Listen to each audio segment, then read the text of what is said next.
तो my dear student, कैसे हो आप सब। Welcome back to my YouTube channel physics arena, जहां पे आप सब पढ़ते हो class 12 physics. Yes, so let's start. In previous class we discussed about force between multiple charges with principle of superposition. Is that clear? Okay, एक group of charges एक single charge पे कितना फोर्स लगाते हैं, नेट फोर्स कैसे find out करते हैं, इसके बारे में हम लोगों ने डिस्कस किया था और साथ में दो न्यूमेरिकल्स भी हमने सॉल्व किया था। ठीक है, तो अब बारी है नेक्स्ट न्यूमेरिकल की, और ये रहा आपके सामने स्क्रीन पे। इसको आप लोग अच्छे से रीड करिए। ठीक है, इसमें दिया हुआ है तीन चार्जेस के बारे में। इन तीनों चार्जेस को इक्विलैटरल ट्रायंगल के तीन वर्टिसेस पे रखा है। तीन वर्टिसेस ए बी सी। ए पे +5 माइक्रोकूलम चार्ज, बी पर -10 माइक्रोकूलम चार्ज एंड सी पे -10 माइक्रोकूलम चार्ज रखा हुआ है। Sir clear? ओके, और साथ में इस इक्विलैटरल ट्रायंगल का जो हर एक साइड है वो दिया है 5 centimetre. So we can write 5 centimetre यानी कि 5 × 10⁻² मीटर। ठीक है, ये सही यूनिट में हम लोग सबसे पहले इसको कन्वर्ट कर लेंगे। चलो ध्यान दो। अब क्वेश्चन ये है कि +5 माइक्रोकूलम चार्ज पे टोटल फोर्स कितना लग रहा है, इसको हमको क्या करना है, कैलकुलेट करना है। एकदम बेसिक क्वेश्चन है फिजिक्स का, फोर्स बिटवीन मल्टीपल चार्जेस का। ठीक है, तो +5 माइक्रोकूलम पे जो चार्ज फोर्स लग रहा है, +10 माइक्रोकूलम चार्ज फोर्स लगा रहा होगा, साथ में -10 माइक्रोकूलम चार्ज भी उस पे फोर्स लगा रहा होगा। दोनों चार्जेस उस पे फोर्सेस लगा रहे होंगे। ठीक है, क्या मैं दोनों चार्जेस के वजह से जो फोर्स लग रहा है उस चार्ज पे उन दोनों फोर्सेस को अलग अलग निकाल के उसका वेक्टर सम कर दो? यस, तो हम लोग क्या करने वाले हैं, उन दोनों अलग अलग फोर्सेस को निकाल के वेक्टर सम करने वाले हैं। ठीक है, तो +10 माइक्रोकूलम चार्ज की वजह से +5 माइक्रोकूलम चार्ज पे जो फोर्स लगेगा वो कुछ इस तरीके से, लाइक दिस, B2A। बोलो क्लियर? बोलो क्लियर? हाँ या ना? है ना? दोनों के बीच में क्या हो रहा है, रिपल्सन। ठीक, -10 माइक्रोकूलम चार्ज जो फोर्स लगाएगा इस पे, उसमें क्या होगा, अट्रैक्शन। क्यों लगाएगा? क्यों अट्रैक्शन? क्योंकि ये क्या है, नेगेटिव चार्ज है, इसको क्या करेगा, अपने तरफ अट्रैक्ट करेगा।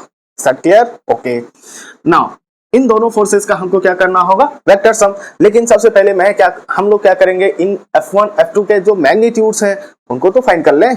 तो F1 और F2 के जो मैग्नीट्यूड्स हैं उनको फाइंड करना है। तो पहले यहाँ पे ध्यान देना कि 10 माइक्रोकूलम +5 माइक्रोकूलम, अगर मैग्नीट्यूड की बात करें तो इन दोनों के बीच में डिस्टेंस भी क्या है, सेम है। ठीक, इन दोनों पेयर्स का भी मैग्नीट्यूड सेम है और डिस्टेंस भी सेम है। तो दोनों के वजह से जो फोर्सेस, ये चार्ज इस पे जो फोर्स लगा रहा होगा उसका मैग्नीट्यूड, और ये चार्ज इस पे जो फोर्स लगा रहा होगा उसका भी मैग्नीट्यूड क्या होना चाहिए, इक्वल होना चाहिए। Let us check. So first of all we will find F1, vector F1 is equal to 1/4πε0 Q1 Q2 upon R²। ये फॉर्मूला मैं पहले लिख देता हूं। ठीक, और इसका जो डायरेक्शन होता है R cap along the line joining the two charges. Set clear? मैं ये कूलॉम्स लॉ का फॉर्मूला मैंने यहाँ पे लिख दिया। ये फॉर्मूला यहाँ पे अप्लाई होने वाला है। ठीक है, तो मैं यहाँ पे F1 अगर कैलकुलेट करता हूँ तो 1/4πε0 का वैल्यू होता है 9 × 10⁹ और इन दोनों चार्जेस के बीच में फोर्स कैलकुलेट कर रहे हैं, तो Q1 ये हो जाएगा, Q2 ये हो जाएगा, यानी कि 10 × 10⁻⁻6, क्योंकि ये माइक्रोकूलम में दिया हुआ है। ठीक है, +5 माइक्रोकूलम यानी कि 5 × 10⁻⁻6। Set clear? ओके, नीचे हो जाएगा R² मींस डिस्टेंस का स्क्वायर, यानी कि दिस 5 × 10⁻⁻2 का होल स्क्वायर। बोलो क्लियर हुआ? चलो बच्चों, ठीक है, क्लियर हुआ। तो अब यहाँ पे 9 × 10, यहाँ पे मैं क्या करूंगा, इसको सिंप्लीफाई करूंगा। सिंप्लीफाई करना एकदम से आसान है। ऐसा ये अगर आपको नहीं आता है तो दिक्कत है आपको फिजिक्स में। ये बेसिक कैलकुलेशन है। यहाँ पे हम क्या करेंगे, जो पावर वाले हैं उनको एक साथ कर लें 9, और जो पावर वाले नहीं हैं उनको भी 9 × 10 × 5। ठीक है, इनको मैंने एक साथ कर लिया। अब पावर वालों को एक साथ सिंप्लीफाई करते हैं, तो 9 -6 -6 -6 -6 -12 9 -12 what will B 10⁻³ is that clear? Okay, now 5 square that means 5 का स्क्वायर मींस 25 इंटू 10 का -2 का स्क्वायर, तो 2 × 4 10⁻⁻4। Set clear? ओके, सो 5 5 25, 5 2 10, 9 2 18, इंटू 10⁻⁻4 ऊपर जाएगा तो क्या हो जाएगा +4, 10⁻⁻4 ऊपर जाएगा क्या हो जाएगा +4, तो +4 - 3 क्या हो जाएगा 10।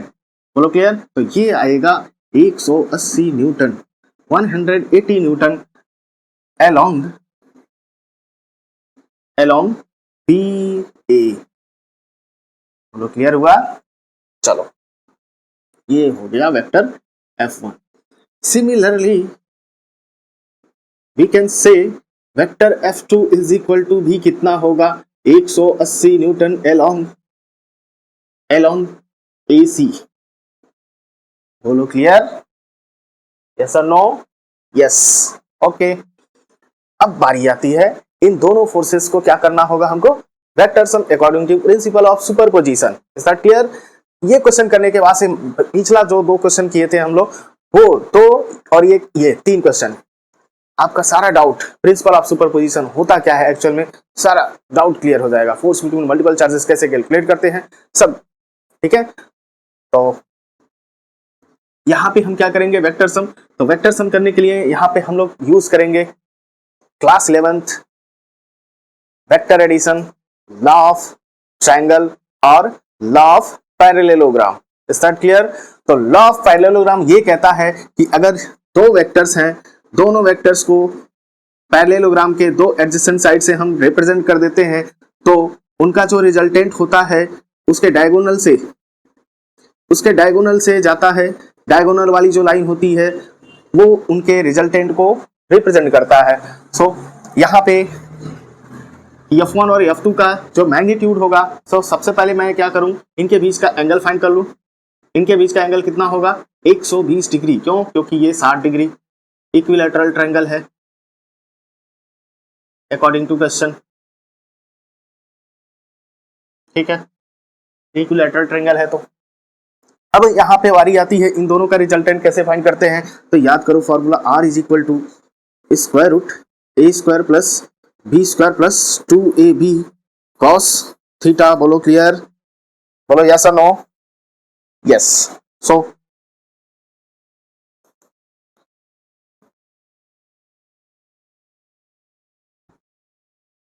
Now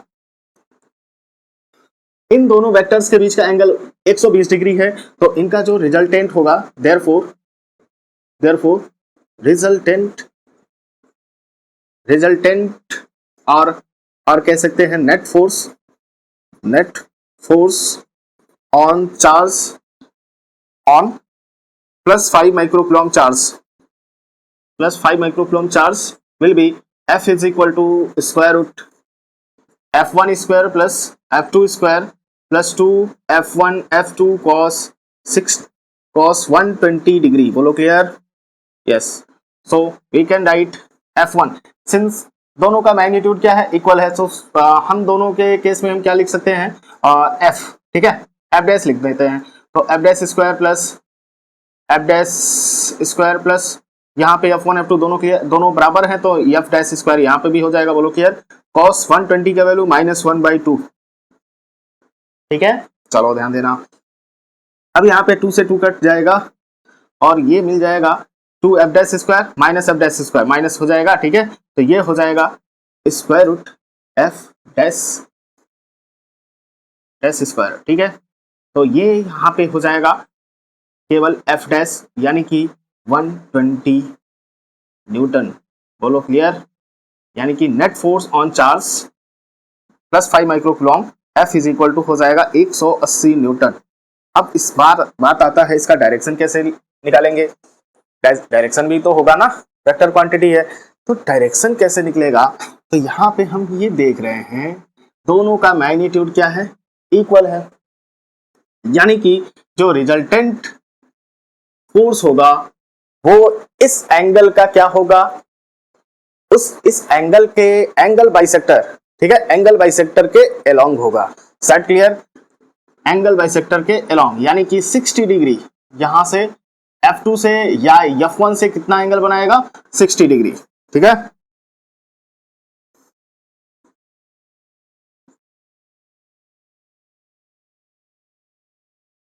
at 60 degree with vector F1. Is that clear? So please note this. Now we are going to discuss next question.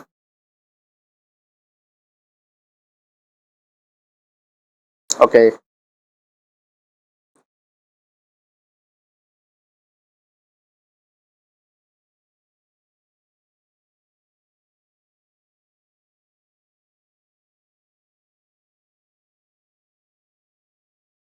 चलो बच्चों, नेक्स्ट क्वेश्चन आपके सामने ये स्क्रीन पे रहा, ठीक है। तो इस क्वेश्चन को देखो ध्यान से, और ये क्वेश्चन जेईई मेन 2019 का क्वेश्चन है, ठीक है। और इस क्वेश्चन में क्या कह रहा है कि 3 चार्जेस हैं, तीनों चार्जेस को एक्स एक्सिस के अलोंग रखा गया है। ये ओरिजिन O है, इस ओरिजिन पे एक प्लस क्यू चार्ज रखा हुआ है at x is equal to 0 distance पे, और एक प्लस कैपिटल क्यू चार्ज रखा हुआ है at x is equal to d distance पे, ठीक है। यानी कि ओरिजिन से डी डिस्टेंस पे ये चार्ज रखा हुआ है, और एक d/2 डिस्टेंस पे रखा हुआ है क्यू चार्ज, ठीक है। अब क्वेश्चन ये है, कह रहा है कि अगर इस चार्ज पे नेट फोर्स, इस चार्ज पे नेट फोर्स क्या रहा, 0। इस चार्ज पे जो नेट फोर्स है वो क्या है, 0 है। तो Q का वैल्यू क्या होगा, then what will be the value of Q, Q का वैल्यू क्या होगा। स्टार्ट क्लियर, क्वेश्चन समझ आ गया। चलो बच्चों, क्वेश्चन समझ आ गया। तो यहाँ पे ध्यान देना, इसको भी हम लोग करने वाले हैं प्रिंसिपल ऑफ सुपरपोजिशन, यानी कि force between multiple charges. Start clear, okay. तो यहाँ पे जो प्लस क्यू चार्ज है जो ओरिजिन पे रखा हुआ है, उस पे नेट फोर्स क्या है, 0 है। यानी कि इस चार्ज स्मॉल क्यू के वजह से जो फोर्स लग रहा होगा, let's say F1, and plus Q capital Q के वजह से इस चार्ज पे जो फोर्स लग रहा होगा, let's say it will be F2। इन दोनों का जो सम होगा इस चार्ज पे कितना होगा, 0। स्टार्ट क्लियर, 0 के ही बराबर होगा। अब ध्यान देना, यहाँ पे अगर मैं F1 फाइंड कर लूं, F1 फाइंड कर लूं, तो F1 is equal to k q upon d/2 whole square. Start clear, okay. So we can write here k q 4k q by d square. Flow clear हुआ। चलो, d/2 यानी कि d square by 4 ऊपर चला जाएगा, ठीक है। तो ये हो गया F1। नाउ F2 अगर मैं कैलकुलेट कर लूं, तो F2 इज इक्वल, यानी कि इस चार्ज की वजह से इस चार्ज पे जो फोर्स लग रहा है, तो F2 is equal to k Q यानी कि Q square upon d square. बोलो क्लियर। अब इक्विलिब्रियम में जब ये तीनों चार्जेस होंगे, तो F1 plus F2 is equal to होगा 0, यानी कि this force 4k capital q small q upon d square plus k q square upon d square is equal to 0। Start clear, okay. Now we can take common, and the common is kq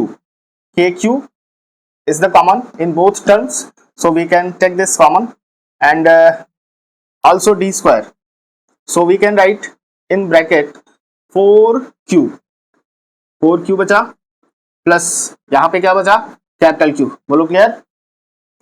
4kq ये common है, k q common है, upon d square भी common है, ठीक है, is equal to 0। Since this can not be 0, so we can write this will be 0, this cannot be 0, so we can write this 4q plus capital Q is equal to 0, so we can write 4q is equal to minus q, and so q is equal to minus q by 4। Start clear, बोलो clear, okay. मैं एक बार और समझा देता हूं। 3 charges है, plus q small q capital q, ठीक है। तीनों चार्जेस में एक charge x is equal to 0 यानी कि ओरिजिन पे रखा, एक चार्ज q d/2 डिस्टेंस पे, और एक चार्ज d डिस्टेंस पे रखा हुआ है अलोंग द x एक्सिस, ठीक। और ये कह रहा है कि जो ओरिजिन पे रखा हुआ है यानी कि x इक्वल टू 0 पे जो चार्ज रखा हुआ है उस पे नेट फोर्स क्या है, 0। नेट फोर्स का मतलब दोनों चार्जेस की वजह से जो फोर्स लग रहा है वो क्या है, जीरो है। यानी कि दोनों फोर्सेस की वजह से जो फोर्स जो दोनों चार्जेस की वजह से जो फोर्स लग रहा है उनका सम क्या कर दें हम, इक्वल टू जीरो के बराबर। उन दोनों फोर्सेस को कैलकुलेट कर लिया, इस तरीके से ऐड कर लिया, और इस तरीके से जब मैंने सॉल्व किया तो Q का वैल्यू क्या आया, -Q/4। Start clear, okay.